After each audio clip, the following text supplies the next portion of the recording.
The inevitable is now reality. The Knicks have fired Jeff Hornacek.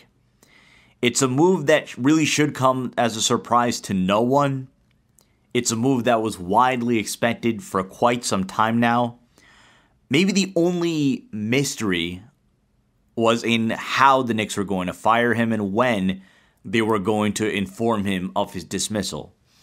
Even yesterday, there was a lot of speculation that the Knicks would, in fact, tell Hornacek of his fate upon returning back to New York after the Knicks' regular season finale in Cleveland. And that's exactly what happened. Steve Mills and Scott Perry informing Jeff Hornacek that he is no longer the head coach of the Knicks at a conference room at the airport where they arrived. I believe it was the one in Westchester and White Plains.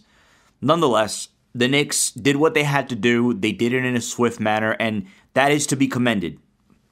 Furthermore, today there was a press conference, and if you've been following this team for the last 15, 20, 25 years, you've been accustomed to all sorts of incompetence.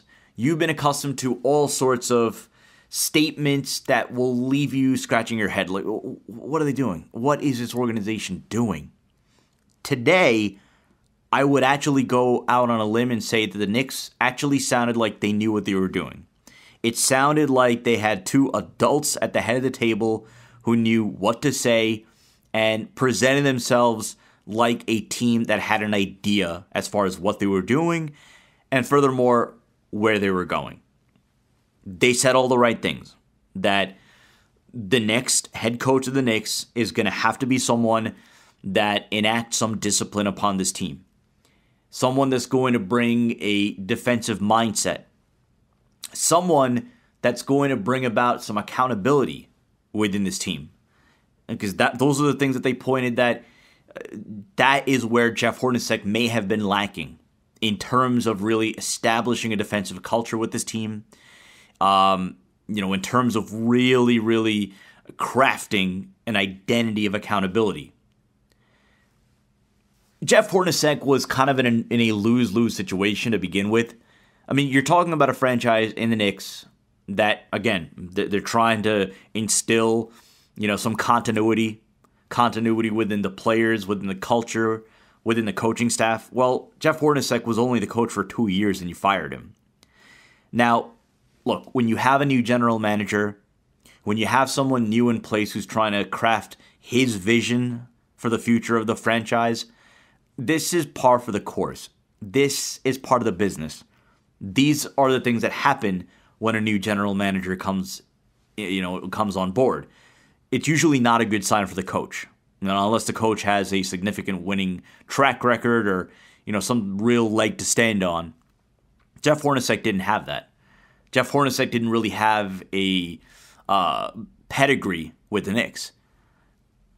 Jeff Hornacek was in a tough spot. Let's call it for what it is. This year, injuries abound. Dysfunction over the course of the last 2 years. Last year, you had a clunky put-together set of veterans. You had the Derrick Rose drama. This year, you have the Joakim Noah drama. There always seemed to be drama surrounding this team over the last 2 years. Now, some of that might have fallen on the shoulders of Jeff Hornacek. Others may have fallen on the shoulders of Phil Jackson, who put together this team with this ensemble. But nonetheless, you look at the cards that Jeff Hornacek was dealt, and you just kind of said to yourself, this is probably not going to end well. And then when Kristaps Porzingis goes down, all the good vibes from earlier in the season where the Knicks had that red-hot start and were playing some of the best ball in the NBA and looked like one of the most fun teams in the NBA at a time when Jeff Hornacek was seen as finally unshackled of the handcuffs that Phil Jackson and the Triangle put on him, that he was finally able to preach his own offense, preach his own system. You saw some fun things out of the Knicks. But then the losing started to mount and mount and mount. And the injuries started to pile up. And there comes a point in a season for a team like the Knicks that's out of the playoff picture, missing their best player, their franchise cornerstone, and you start to say to yourself, all right, what is the objective for the remainder of the season? And look, you could easily just say, well, the objective is to tank. No team is ever going to outwardly say they're tanking. No coach is going to coach like he's tanking. For all Knicks fans clamoring for the Knicks to lose, guess what? Jeff Hornacek still has a job to do. And if that job is no longer going to be with the Knicks, he needs to show all the other NBA teams that he knows what he's doing, that he knows how to coach. The players wearing Knicks uniforms are not there to tank. Because unless you're named Kristaps Porzingis, maybe Frank Ntilikina, maybe Tim Hardaway, there are no untouchables. So every player wearing a Knicks uniform, playing for the Knicks, is trying to win. Because if they're not out there trying to win, guess what? Whether that message is being sent to the Knicks, or that message is being sent to other teams around the NBA, potential suitors down the road, that's not the right message to send. That we're tanking, or that we're not giving it our all. Tanking is something that is decided at the very top and carefully engineered, where you have a team and lo and behold, star player gets traded, another star player is released, and now all of a sudden you're trotting out young players because that's what you want to see, right? You want to see the future. We know what you're doing. It's just a matter of how you're doing it. Whereas in the Knicks case, yes, you do happen to have young players that are looking for opportunities to grow, to flourish, to show what it is that they can do, to show whether or not they belong as part of the core going forward. When you look at players, obviously like Frank Ntilikina, the 8th overall pick, second round pick Damian Dotson, and then you look at some of the other younger players, like a Luke Cornett, like an Isaiah Hicks, like a 25-year-old reclamation project in Trey Burke, who proved to be the best guard on this team this year, and someone who you have to seriously consider as a top 6, top 7 player for this Knicks team going forward. So while you may be disappointed that the Knicks, first of all, win inexplicably that game last night against Cleveland, but now they look to be more or less locked into that 9 slot for the lottery. I know that's not sexy. I know that's not what you want to hear. And I know come draft night, there are going to be some studs called that you're going to be saying to yourself, man, if the Knicks lost another couple of games, they could have gotten him or they could have gotten this guy. Let me paint the bright side picture here. Your young players took a step forward. Frank Ntilikina, down the stretch, showed you something. Showed you a basketball IQ coupled with lessons that he has learned throughout the course of the season. Let's not forget, this is the second youngest player in the NBA. And over the last few games, he showed you that he's figuring out the NBA game. Scoring totals that he didn't even amass in Europe, in the French league. But box score stats aside, he showed you a higher level of comfort on the ball, off the ball, orchestrating an offense, finding his way in the lanes, finding the open man, not relying on those tight little pocket passes that he was earlier on this season. He showed you something. He showed you that this really is a player that you can have patience with. Now, I know a lot of Knicks fans earlier in the season, it was so game by game with Ntilikina. It was one game he looks like, okay, you know what? This is someone that, with some seasoning, with some time, could maybe develop into a George Hill-like player. And then there were games where you said to yourself, how is this guy even in the NBA? This is not someone who profiles to be a basketball player at the highest level. Tell me what you think of Frank Ntilikina now. Seriously, comment below. What do you think of Frank Ntilikina now over the course of the last couple of weeks in what he has shown you? You know, in my opinion, I think the Knicks have a player who is learning the game at a scary pace and who is putting it together physically. And if he can ever realize his potential, I think you have a scary guard in Frank Ntilikina. Someone who already has established himself as a top defensive guard. If he could ever really figure out an offensive game, consistently be able to drive to the basket, consistently be able to knock down a jump shot. Obviously, he has to get a little bigger, he has to get a little stronger, but again, he's 19 years old. You would imagine that if he's disciplined and has shown you the projection that he showed you this year, yeah, he'll do the right things. He'll spend time in the weight room. He'll spend time getting bigger. He's already committed to playing in the Vegas Summer League in July. So again, you look at someone like Frank Ntilikina, and look, you wanted to see what he could do, what he could become, and I think he leaves this season on a positive note. When we mentioned Trey Burke, he established himself as the best guard on this team. This is someone who can score inside, outside. He could give you some defense. He can get his hands in the passing lane. He's quick. He's smart. This is someone who, let's not forget, his senior year, college, 2013, when he was teammates with Tim Hardaway Jr., National College Player of the Year. So he's got game. It just didn't pan out for him at the NBA level. But again, credit Scott Perry. He plucks Trey Burke out of the cobwebs. Trey Burke spends a lot of time in the G League, claims that he's a changed man, cites the fact that, he's married now, that he's found religion. And again, you hear him talk, you hear his answers, and it sounds like a guy who has matured. Emmanuel Mudiay, I'm not sure what you could really take out of it, but he showed you glimpses. There were times where you saw him drive to the basket and you had to be salivating, thinking to yourself, like, this is a third-year point guard with that size, speed, physical ability. If he could ever figure it out from the mental perspective of how to orchestrate an NBA offense, and if he could ever come in better condition, I mean, let's be honest, he looked out of shape. I mean, that was somebody that was running up and down the floor, and then you see him huffing and puffing. But again, what was the importance of playing Emmanuel Mudiay is that you're going to have to make a decision on him soon as far as whether or not you want to extend him. You still have control over Frank Ntilikina. You'll have the bird rights over Trey Burke. But,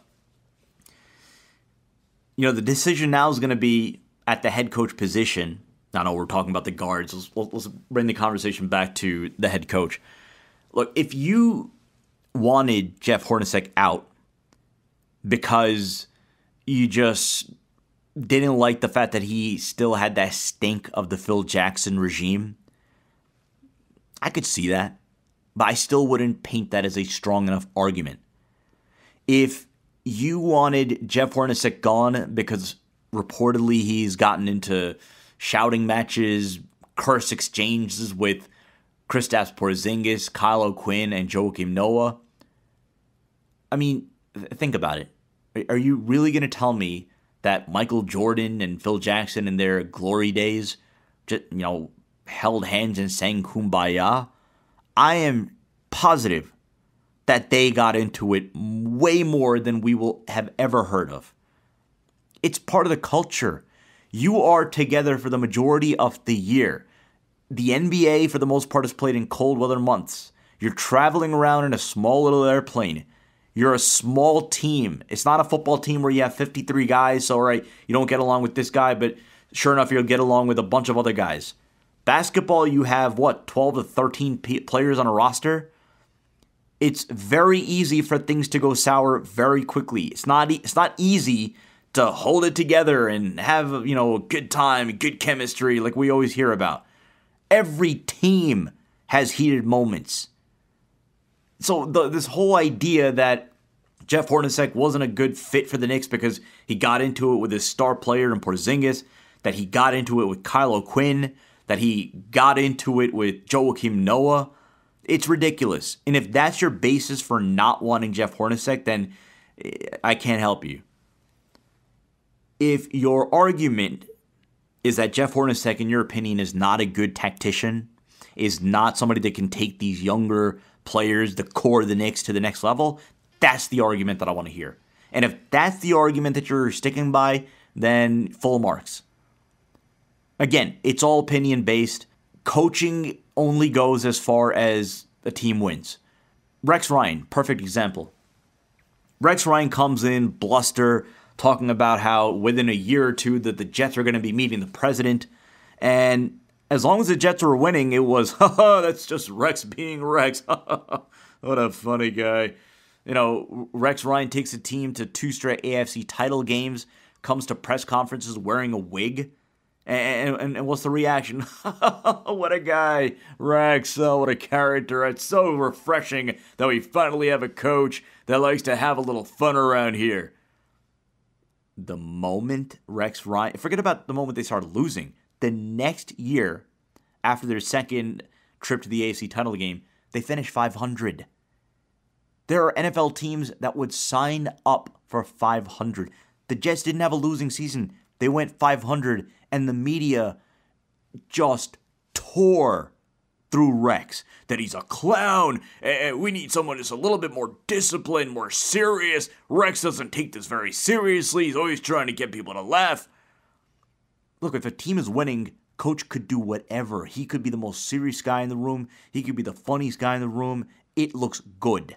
The moment a team stops winning is when whatever the coach is doing, however he dresses, however he talks, it looks bad. And with Jeff Hornacek, again, whatever you want to say. Oh, well, he didn't really exhibit a lot of emotion on the sideline. I've heard that one before. Or, okay, here's a valid one. If you're frustrated that Jeff Hornacek wasn't playing the younger guys, he had a reluctance to play some of the younger guys. He insisted on sticking with Jarrett Jack up until maybe a month ago, sticking with Courtney Lee, sticking with Kyle O'Quinn. You know what? That's a valid argument. I'll side with you on that one because that drove me nuts. That you have a team that's not making the playoffs. I understand you have a job that you're coaching for, but in the best interest of the team, then you know what? Maybe I don't even blame Jeff Hornacek for that. Maybe I blame the GM. Because if you decided, if as a team you had decided, look, this season, we're not going anywhere, and we just don't see Jeff Hornacek as our coach going forward, then fire him. Fire him and bring in an assistant. Give that assistant clear instructions. Look, hey, we're going to tank, all right? I know you want to coach your butt off, and that's great, but we're here to tank. And they didn't do that. So, again, if you want to hold Jeff Hornacek accountable for that, you know what? God bless. The question is now, who does fit the Knicks? Who is a good coaching candidate for the Knicks? You've heard the names David Blatt, former head coach of the Cleveland Cavaliers. You've heard of Jerry Stackhouse, the Toronto 905 G League head coach, who really is accumulating a lot of buzz. You're hearing the name of David Fizdale, the former head coach of the Memphis Grizzlies and former longtime assistant with the Miami Heat. And then you're going to hear the names Mark Jackson, Doc Rivers. Look, if you're going to ask me, I'm going to say either Mark Jackson or Jerry Stackhouse, and I'll tell you why. Mark Jackson, love him or hate him, whether you think he's a little too opinionated, especially with his religious beliefs, and I know that seems to drive people nuts these days. I don't have a problem with it. Again, people express their personal beliefs. It is what it is. It's the world we live in now. I mean, you're on Twitter. What do you think that is? Mark Jackson elevated the Golden State Warriors to championship level. When you look at the Golden State Warriors now, all right, fine, take Kevin Durant out of it. You just look at them and think to yourself, any idiot could have coached them. My 85-year-old grandmother could have coached them to a title. Not so. Mark Jackson instilled a culture of defense within that team. He taught that team how to play like winners. He set them up to become a team capable of winning a championship. It's not enough to just be talented. There are a lot of teams that have very talented players. They haven't won. They haven't won playoff series, let alone titles. And there's a reason for that. Because winning is something that has to be preached when it gets to this level. Because when you're talking about the NBA, you're talking about a long, rigorous season. You're talking about the best of the best and the competition just getting better and better and better. It's a different ballgame. It's not enough to draft well and just sit back and be like, all right, we got the 3-4 years in a row, we got the high first round picks. These are studs. We're going to sit back, watch them develop, and we're going to be riding, into the Eastern Conference Final. We're going to be riding the NBA Finals. It don't work that way. So when you look at what Mark Jackson did with the Golden State Warriors, you have to pay credence to what he did. And you have to take that under strong consideration. I'd be lying to you if I told you that I knew anything about Jerry Stackhouse's coaching ability. I'd be lying. Jerry Stackhouse seems to be generating a lot of buzz because a lot of smart people around the NBA, former players, current players, players of Toronto's G League team, a lot of smart basketball people that I respect say that Jerry Stackhouse has the look and feel of a great NBA coach.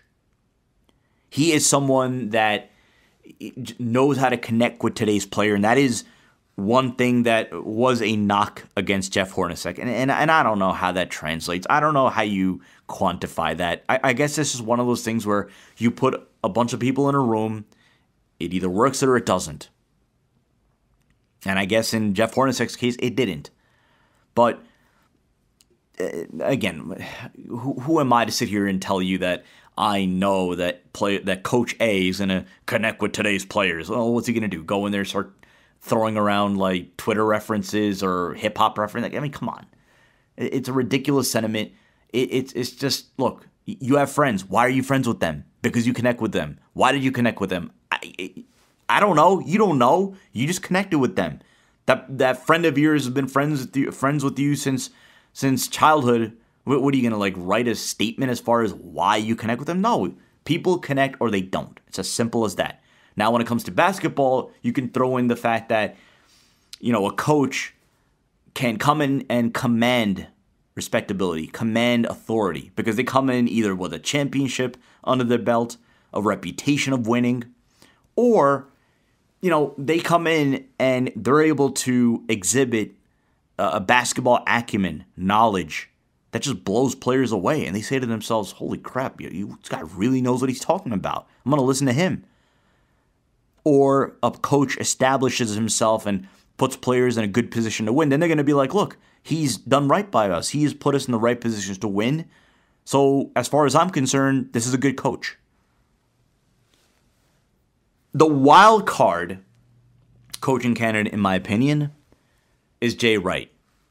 Now, you could look at the obvious comparison in Brad Stevens and be like, well, I mean, look, he worked in Boston, smart young coach, and Boston had the foresight to see him becoming a great NBA coach, and they plucked him out of Butler, and look at him now, and look at the Celtics now. Obviously, it's not an exact comparison because Jay Wright is older. He's been in the college ranks for a very long time, and for those of you who are in New York, on Long Island, Hofstra University, Hofstra basketball, Jay Wright was the coach of Hofstra before he went to Villanova, and he left in 2000 or 2001. So give or take, he's been in the college coaching scene for a very, very long time. So this isn't going to be one of those young hotshot coaches that you're trying to get on the way up, and this isn't one of those deals. Jay Wright is a very smart basketball man, is someone who, again, if you watch college basketball, he seems to have a command of his team and seems to have the respect of his players, which is very important. And he's a winner. The guy has won everywhere he has gone. And right now you could very well argue that Villanova is the premier college basketball team in the nation right now. I mean, yeah, it's easy to say when a team comes off winning 2 of the last 3 national titles, but you look at the progression of a program and you look at where they are now, that is the cream of the crop. They have, in my opinion, in a lot of people's opinion, surpassed the likes of UNC, Duke, Kansas, Kentucky, so on and so forth. But would Jay Wright leave the kingdom of Villanova, where if you're, again, consider the landscape of college basketball, even college football. When you're a great coach at a great program, That's your kingdom. You run the show. You are the biggest celebrity within 30, 40 miles. When somebody thinks of Villanova, the first thing you think of is Jay Wright. When you think of the New York Knicks, you're not going to think Jay Wright. You're probably going to think Kristaps Porzingis, or you're going to be thinking Kawhi Leonard if some way, somehow the Knicks can manage to bamboozle the Spurs into trading him to the Knicks. That a topic for another podcast. But Jay Wright, again, it will be a bit of a long shot in my opinion, but it is a wild card, and it's a very, very, very intriguing name. Who do you think should be the next head coach of the Knicks? Who do you want to be the next head coach of the Knicks? And did you think that Jeff Hornacek got a fair shake in his 2 years limited tenure with the New York Knicks? This is nickfm.com website coming soon. If you're interested in writing or contributing your own podcast to be featured on this channel or on the website, we'll have our contact information soon. nickfm.com.